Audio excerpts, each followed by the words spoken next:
Assalamualaikum warahmatullahi wabarakatuh. Nama saya Sofiatus Saadah dari Prodi Ekonomi Fakultas Sosial dan Humaniora.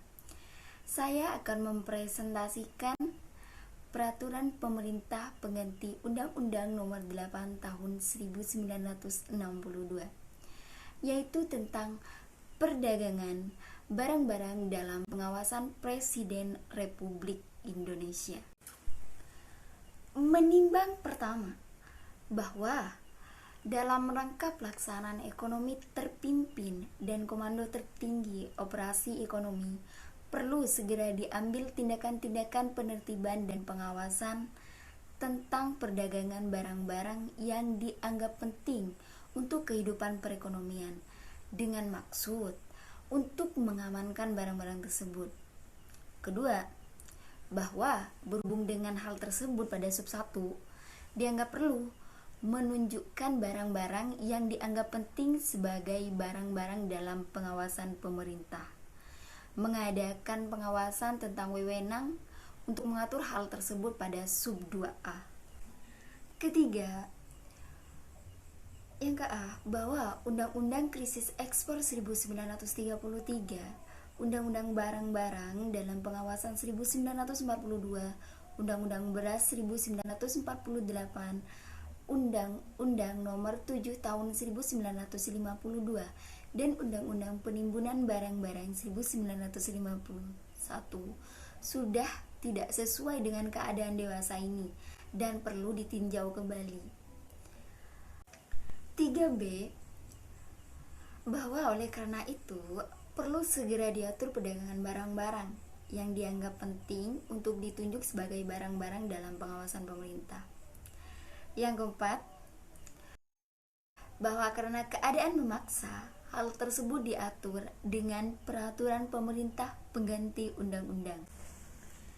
Dengan dikeluarkannya Instruksi Presiden atau Panglima Besar Komando Tertinggi Operasi Ekonomi Nomor 2 KUTOE atas landasan amanat Presiden tentang garis-garis besar ekonomi nasional yang terpimpin tahun 1962 menjelang pembebasan Irian Barat, maka dalam usaha untuk mewujudkan suatu front ekonomi yang kuat, perlu dalam bidang perdagangan diadakan konsentrasi daripada beberapa macam aktivitas di tangan penguasa, terutama yang langsung menyangkut kebutuhan pokok masyarakat.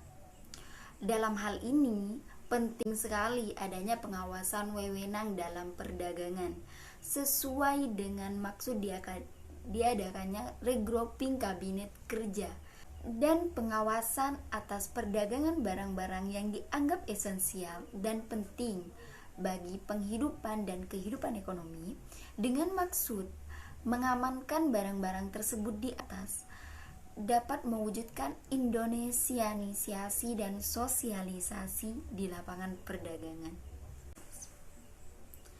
Mengingat 1. Pasal 22 dan Pasal 33 Undang-Undang Dasar. Kedua, Ketetapan MPRS nomor 1 dan 111 MPRS 1960. Ketiga, Instruksi Presiden Panglima Besar Komando Tertinggi Operasi Ekonomi Nomor 2 KUTOE tertanggal 18 Mei 1962. Keempat, Undang-Undang Nomor 7 Tahun 1955 sebagaimana telah dirubah dan ditambah.